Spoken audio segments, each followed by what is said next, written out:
Hello, what's up? This is Scott back again for detalyadong review. Ito na nga po si Itel P65 with 4GB RAM. 4GB RAM lang po hindi 8GB yan. Babasahin nyo lagi ito. 128GB na storage. And yes, UFS 2.2 po ito na storage. Okay? And the price, nasa 4,800 to 5,800 po ang kanyang price tag ngayon. At least nung binili ko siya, okay? Pero I believe aakyat to ng 5,800 by September. So hopefully, I don't know kung kailan yung papanood ito, pero hopefully makabili po kayo agad bago magtaas siya sa 5,800. Pero kung makukuha nyo siya ng 4,800, sulit ba si Itel P65? Yan ang pag-uusapan natin. Okay? Let's start! So, unang-una, specs muna tayo. This is currently running on Android 14. Itel OS 14 po yun.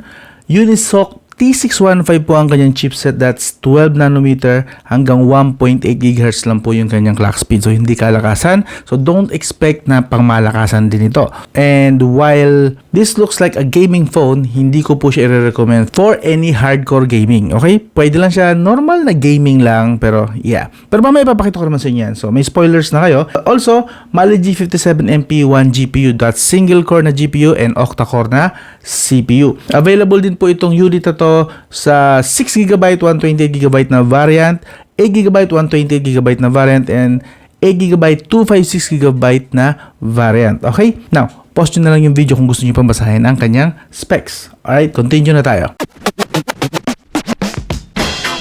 As for the design, nako, napakaganda po ng design, and actually may pagka-gaming talaga yung design niya, but don't be fooled sa kanyang design. Design lang po yan. Gaming design but not gaming performer, okay? Kung ikukumpara ito sa mga recent na mga Infinix and Tecno design sa budget, parang napaka-bland na.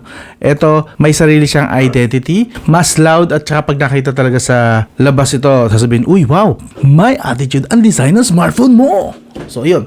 But anyway, so sa kanan, meron tayong fingerprint sensor, the volume rocker, and game flex button. Yeah, this is a flex button. Customizable po itong flex button na ito. Pwede po siyang i-assign sa iba't ibang mga apps and games. And the best part, pwede siyang extra button. Yes, parang trigger button siya kapag naglalaro ka. Mamaya papakita ko sa inyo yan, okay? Sa taas, wala po nakalagay rito. Wala rin tayo ditong special speaker. So, this is just a single speaker. Kung makikita nyo, dito lang po sa baba yung pinaka main speaker niya at single speaker lang talaga siya. This is USB Type-C 2.0, microphone, 3.5mm jack port, at saka meron tayo ditong SIM tray na supported ang dalawang SIM card at isang dedicated micro SD card. So, yun. Dalawang SIM card, pwede isalpak dyan. Yes, pwede po ang Smart Globe at dito, TM, yon. And kung titingnan natin yung design dito sa likod, yun, may mga power charge, sabi, pero 18 watts lang po yan. Pero yeah, you know, marketing.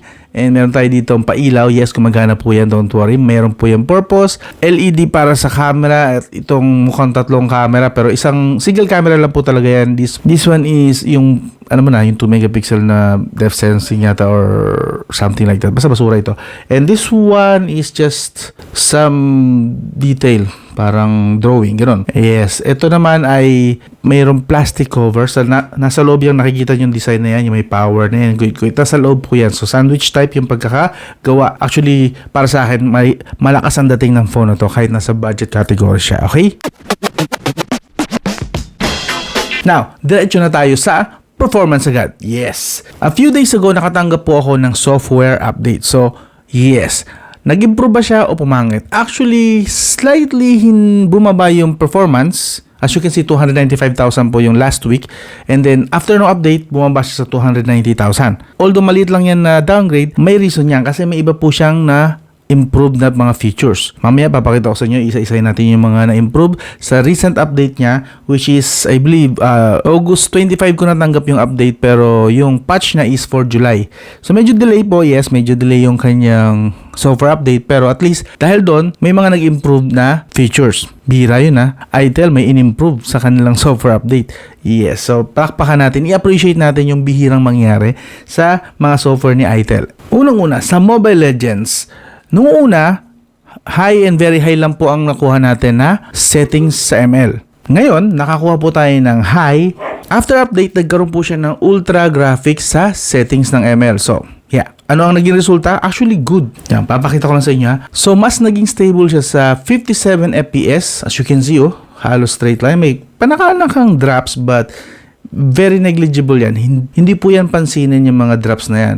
So, 57 FPS. So, yes, hindi mataas kasi although sinasabi rito na ang display niya is kaya hanggang 120 Hz pero sa performance talaga hanggang 60 lang ang average na makukuha nito. Kasi medyo marketing strategy yung 120 Hz. Ang makatotohanan na FPS talaga at refresh rate na mabibigay sa inyo nito is hanggang 60 Hz at saka 60 FPS lang. So that is why ito ang mga makukuha natin na average FPS. And since this is not gaming, hindi ko na siya binugbog sa gaming. And to be fair, 39 degrees Celsius lang yung kanyang temperature in 1 hour na Mobile Legends. Sa Farlight naman, sinet natin siya sa minimal graphics at pero very high FPS. As you can see, even sa Farlight, hindi niya supported ang extreme even if naka-minimal na tayo na graphics. Talagang very high FPS lang ang max na settings sa Farlight. And in fairness din, stable siya sa 55 to 60 FPS and 39 degrees Celsius din na temperature. And in terms of average FPS, yes, 58 FPS po tayo and maganda rin. Halos straight line na rin siya and napaka-negligible na rin yung kanyang mga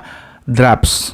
So, okay na din. Again, nasa minimal graphic settings lang. So, hindi talaga siya kasi pang gaming. So, hindi ko siya tinatrato na gaming even if mukha siyang gaming phone. Okay? Maging practical na lang din tayo. And be realistic, ika nga. Pero, kung willing kayo na ibaba ang graphics at sa FPS na lang kayo magtutuon ng pansin, okay po ito. Maaasahan na rin kahit papano. Okay? Now, lipat naman tayo sa battery. Meron po siyang 5,000 mAh na battery at 18 watts lang na charger. So that means slow charger po ito sa standard ng 2024. Dati yan yung fast charging yung 18 watts. But 2024, slow nang maiko-consider to. So sa ilang beses ko siyang chinarge, kaya niya pong i-full charge ang 20% to 100% in 1 hour and 10 minutes average. Minsan lumakit ng 15 to 20 minutes pa na extra but average 1 hour and 10 minutes talaga. Okay? And supported po nito ang bypass charging. See? Yun, meron po siya. So iti-turn on nyo lang at iset nyo yung threshold. Charging threshold, ibig sabihin pagka nasa 30% na siya, saka pa lang siya mag-charge ulit. Mag-start mag-charge. Okay? And itong sa charging power naman, ibig sabihin, hindi niya gagamitin yung full 18 watts. Ilagay natin sa 50%, so mga 9 watts lang ang ibibigay niya sa battery or sa charge. Kayo po magsaset niyan. Ito yung sinet ko eh. Okay? Charging threshold is kung kailan siya mag-i-start mag-charge ulit. Pag bumaba na ng 30% and 50% na power or speed. Okay? Yan po ang meaning niya sa mga hindi po nakakaintindi kung para saan yung charging threshold and charging power. And of course, I would recommend na i-on nyo tong AI charging protection para siya na mismo ang magdi-decide kung kailan niya gagamitin yung full 18 watts na speed or mas mababa or slower lang na charging speed. And also, dito rin sa kanyang battery technology, meron tayong battery health, So, nakalagay dito. I'm not sure kung ilalabas ito is yung 90%, 80%, 100%.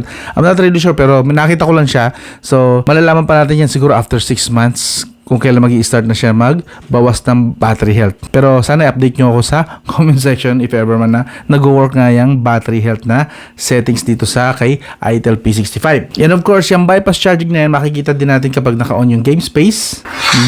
Yes! Ang ganda rin naman ng animation ng game space nila eh. And kapag nag-open tayo ng game, lalabas po dito sa gilid, ayun. So, pwede po natin i-on ang bypass charging dito sa mismong game space niya. I mean, kapag nakita nyo na itong yan, nakausli na yan. Yan po, swipe nyo lang, lalabas na po rito. And pwede nyo pong baguhin yung mga yan. Right?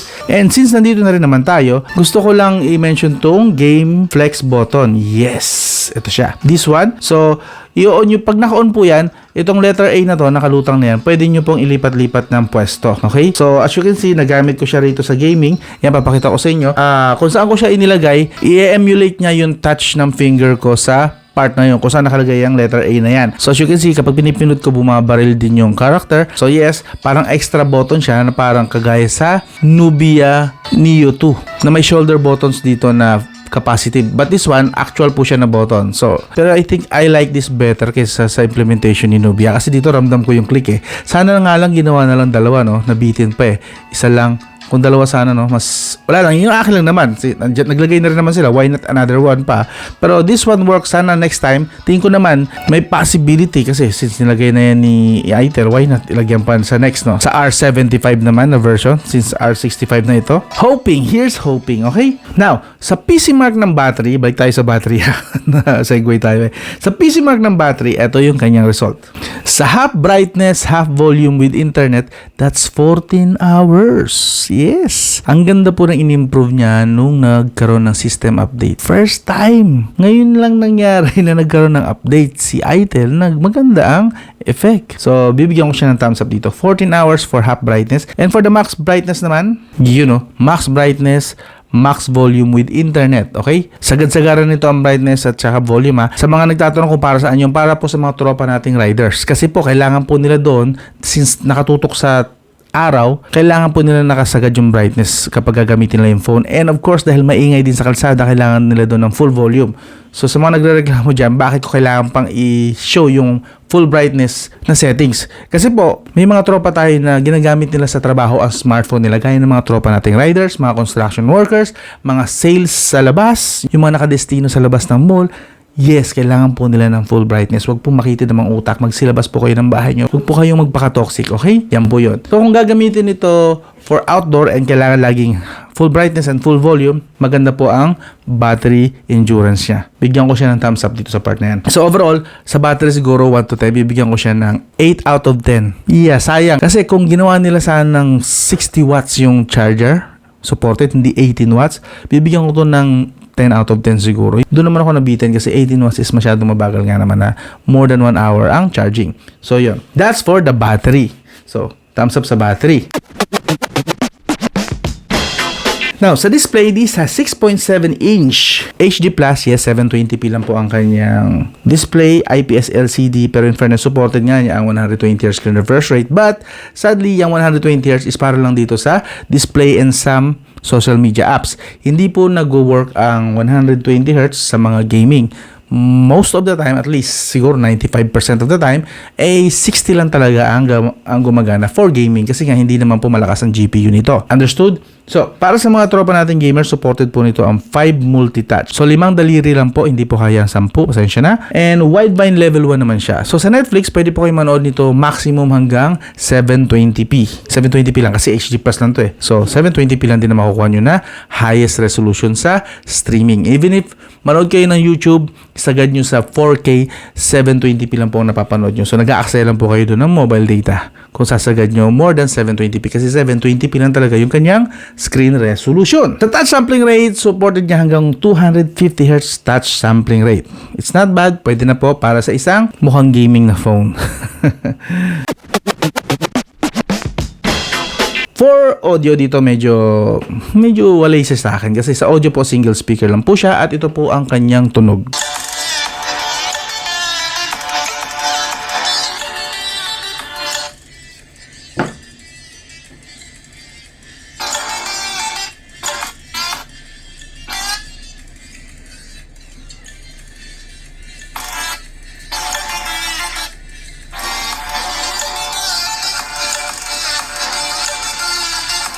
So yun, may kahinaan po siya compared sa iba pa mga budget smartphone na na-test ko rito. And may kanipisan din. No? Wala rin ako masyadong ma-hint na base sa kanya. So basically, okay lang po ito sa room na maliit.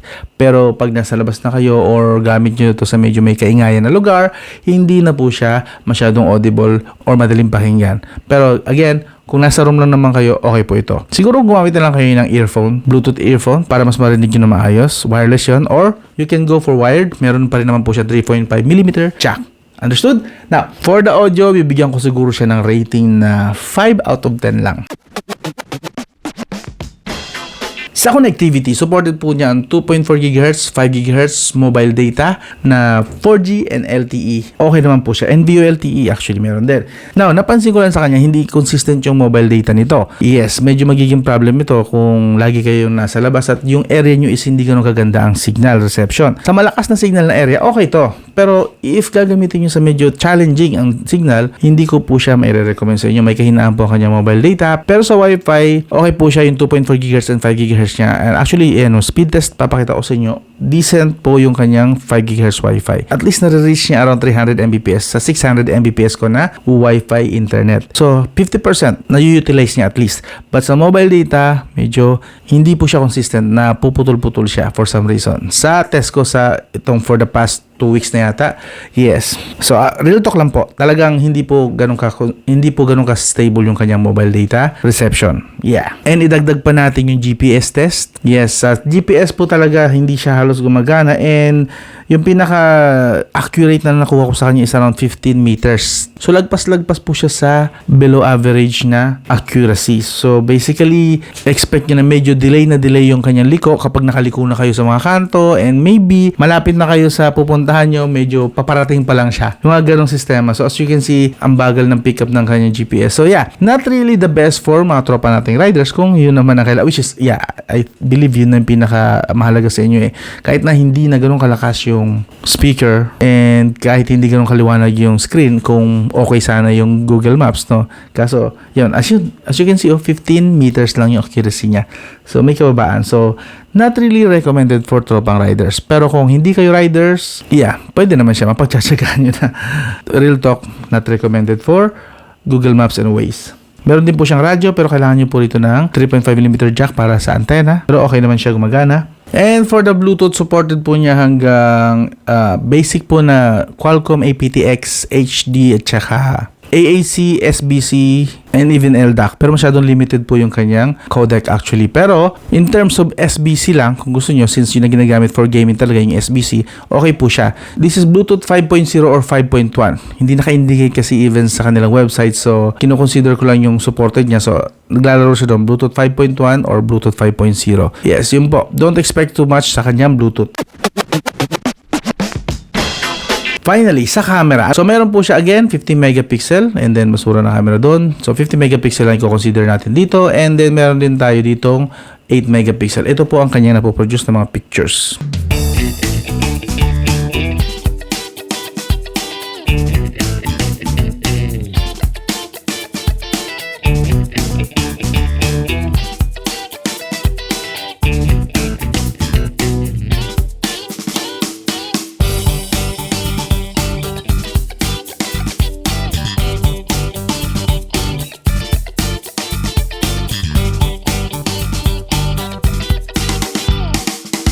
So, overall po, very decent po.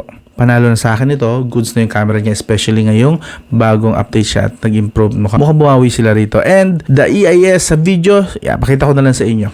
So, ito ay 1080p at 30 FPS. Ito lang po yung max niya. And wala po tayong stabilization dito. Highly exposed din yung langit. Pero, siguro decent na lang din to kung ang usapan ay usable. Usable lang, ganun.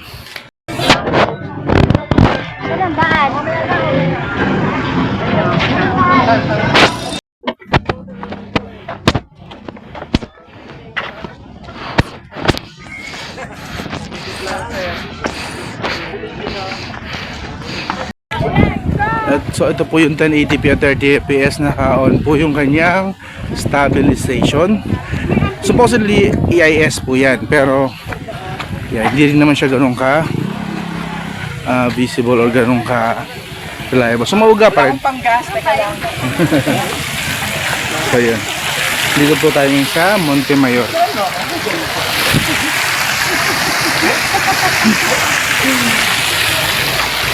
Kapag nilalakad, mauga pa rin naman kahit nakaka-on ang EIS. Pero kung hindi tayo maglalakad, ikot lang, panning lang, okay naman siya.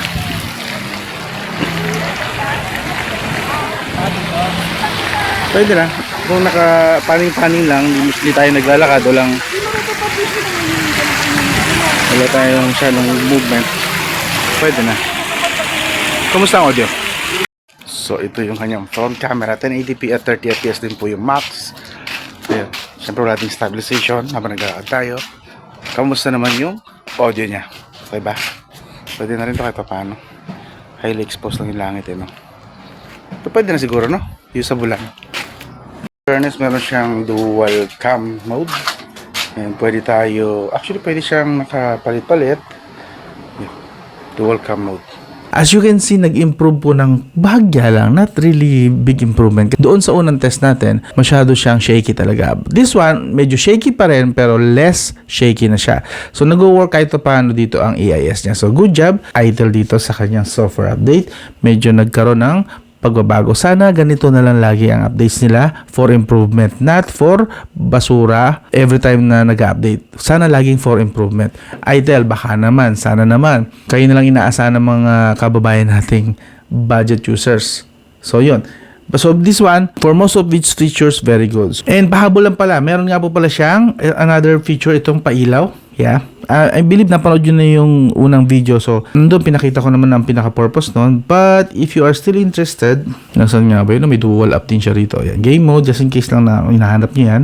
Ito, this one, the backlight effect yan. Pinakita ko na to sa unang video, but kung hindi nyo pa napanood yun, ito po yan. Yes, nako-customize po yan for notification, for charging, and you can actually time kung kailan sila gusto mo na active or hindi. Yes, you can set po, which is very good, okay? Hindi naman po ito totally gimmick kasi magiging useful din ito kapag sinet mo siya actually for notifications. Yes, you can set this for notifications para at least hindi laging nakabuyang-yang yung screen ng phone mo every time na may dumadating. Lalo pag mga professionals or nasa business, it's unethical kasi na ang phone mo is nakaharap and then pag may notification, nagla-light up siya. It's more respectful kapag nakataob po ang phone nyo and then makipag-usap po kayo na maayos sa mga kausap nyo. Business, kahit even family actually, it's respectful kapag nakataob po ang screen ng mga smartphone nyo. And this one, very good na meron siyang indicator dito kapag may notification. At least, malalaman mo doon na nag-notify, may call, may message, may chat. Yes, you can set naman kasi dito sa kanyang dito nga, like I said, notification apps, pwede mo siyang i-assign kung saan, sa Messenger o sa messages. Yes, pwede po. You can change the color depende sa trip mo. And of course, meron din tayong photo timer. Yes, para magbi-blink-blink siya every time na kukuha ka ng camera. And of course, start of games, meron din. Gusto mo yung may pailaw-ilaw. Ito, gimmick na yung part na yun. But sa notification na part, I think useful siya. Yeah. That one. So ipagsama-samahin na natin lahat ng features niya. Isama na rin natin yung kanyang mga gimmick features, kunwari. So, sulit ba sa 4,800 na pagkakabili ko sa kanya? I believe sulit po ito. Lalo nung nag-improve yung camera at yung battery. The battery, umabot ng 14 hours. That's impressive actually. And siguro nakatulong din na malaki dun yung HD Plus lang. 720p na resolution talaga. And not bad na rin naman sa games. Although naka-low settings tayo sa graphics, sa FPS lang tayo naka-high. Okay na po yan. Very decent na po yan para sa akin. So, sulit siya sa 4,800. Now, kung tataas ang presyo daw nito, balik sa 5,800 this coming September, well, siguro 50-50 na ako. Kung ang susunod nilang software update ay to improve pa rin yung features na meron na currently na-improve na ngayon, sulit pa rin siguro. But kung sa susunod na update is balik sila sa dating gawin nila na bigla na lang nag-iinit, nag-frame drops, bumilis lumobat, labas na ako doon. I believe hindi na siya sulit. But for now, yeah, this one, sulit. Si Itel P65. Yes, so hindi kabilisan yung kanyang fingerprint, ha? Pero 10 out of 10, nadidetect niya na maayos ang aking fingerprint. Okay, pwede na to. So yan, pasensya na kung medyo real talk at medyo mahaba ang video kasi kung interesado po talaga kayong bilhin ito, it is best para sa akin, ha? Para sa akin and para sa inyo din na alam nyo lahat, at least sa experience ko sa mga test na ginawa ko. Okay? Yung mga talagang hindi naman bibili nito, yung takaw tingin lang, sila yung mabilis mainip eh. Kasi hindi naman talaga nila bibilin to. Gusto lang nilang may nakikita ng bagong phone or bagong makakantsawan phone. Yun, sila talaga yung mga naiinip. Pero I believe, kasi ganito rin ako eh, kapag may gusto akong bilhin, ang dami kong reviews na pinapanood bago ako mag-decide. As a tech vlogger and tech reviewer, I believe it is my responsibility na ibigay sa inyo ang pinakamaraming information sa isang phone. Hindi kompleto, I know. Walang ganun, walang kompletong review. But as much information as possible kasi gagastusan nyo ito. Karamihan sa inyo, bibili ng phone kasi galing yung pera sa pinag-ipunan ng ilang buwan, pinaghirapan, so on and so forth, nagbenta ng mga mamahaling gamit, importanteng gamit, sentimental na gamit, para lang makompleto yung pambili nyo ng phone. So, as much as possible, gusto ko marami kayong makuha ng info sa akin pa lang. So, I know it's not perfect. Wala akong kiniklaim na perfect ang review ko. Wala rin akong kiniklaim na kompleto ang review ko. I'm just saying na kaya mahaba ang video ko, yun ang purpose. And yes, madaldal ako. I know that. Pero, hindi ko naman po kayo pinipilit na manood dito. Ang dami po diyang tech reviewer na Pinoy and even sa English na sobrang ikli lang ng video nila, and that's fine. 99% kasi ng mga tech reviewer ganun. So, ako na nga lang ang ganito. Gusto niyo pang baguhin ko ang review ko? Paikli. Eh di wala na kayong napapanood na ganito na detalye, di ba? Hayaan nyo na lang ako. Kung meron mang kagaya ko, good. Sana umabot kami ng 100 man lang. But sadly, alam ko hindi yata kami aabot ng 10. O at least yun lang alam ko. Kasi wala naman ako iba nakikita na kasing haba ko. Kasi nga nakaka-boring yung ganitong style. But I really don't care about the length. Kasi hindi naman po ako entertainer at hindi naman po ako komedyante. Ako ay tech reviewer. Tech reviewer. Okay? So, yun lang. Sentimiento lang. But anyway, kung nagustuhan nyo yung ganitong style ng review, I hope consider mag-subscribe, like, and share. Yun. Hanggang doon lang. This is Codman. I'll talk to you again soon.